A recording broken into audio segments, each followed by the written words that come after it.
তো সর্বকালে সর্ববৃহৎ যে জানাজা জিয়াউর রহমান সাহেবের সময় হয়েছে তার থেকে ক্ষমতার বহুগুণ বাইরে বেশি। থেকেও মানুষের হৃদয়ে কতটা গভীর জায়গা করে নেওয়া যায় তার এক অনন্য দৃশ্য দেখা গেল রাজধানীর মানিক মিয়া এভিনিউয়ে। বিএনপি চেয়ারপারসন ও সাবেক প্রধানমন্ত্রী খালেদা জিয়ার জানাজায় অংশ নিতে লাখো মানুষের ঢল নামলে পুরো এলাকা পরিণত হয় জনসমুদ্রে। বুধবার বিকেল ৩টে গিকে অনুষ্ঠিত জানাজায় রাজধানী সহ দেশের নানা প্রান্ত থেকে মানুষ জড়ো হন।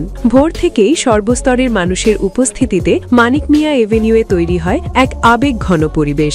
দীর্ঘ সময় ধরে মানুষের স্রোত চলতে থাকে, যা প্রত্যক্ষদর্শীদের কাছে এক অভূতপূর্ব দৃশ্য হিসেবে ধরা দেয়। জানাজায় অংশ নেওয়া মানুষের কয়েকটি ছবি সামাজিক যোগাযোগ মাধ্যমে শেয়ার করেন অভিনেতা জিয়াউল ফারুক অপূর্ব। ছবির ক্যাপশনে তিনি লেখেন, ক্ষমতার বাইরে গিয়েও যে মানুষের হৃদয়ে জায়গা করে নেয়, এই জনসমুদ্র তার প্রমাণ।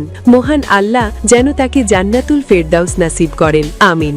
এর আগে বুধবার সকাল ৮টা ৫৩ খালেদা জিয়ার মরদেহ রাজধানীর এভারকেয়ার হাসপাতাল থেকে গুলশানে নেওয়া হয়। প্রথমে ফিরোজায় নেওয়ার পরিকল্পনা থাকলেও পরে মরদেহটি গুলশানের ১৯৬ নম্বর বাসা তারিক রহমানের বাসভবনে নেওয়া হয়। সেখান থেকে দুপুরে মরদেহ মানিক মিয়া এভিনিউয়ে আনা হয়। জানাজা শেষে বিকেল ৪টা ৪০ দিকে তাকে তার স্বামী ও সাবেক রাষ্ট্রপতি জিয়াউর রহমানের কবরের পাশে দাফন করা হয়।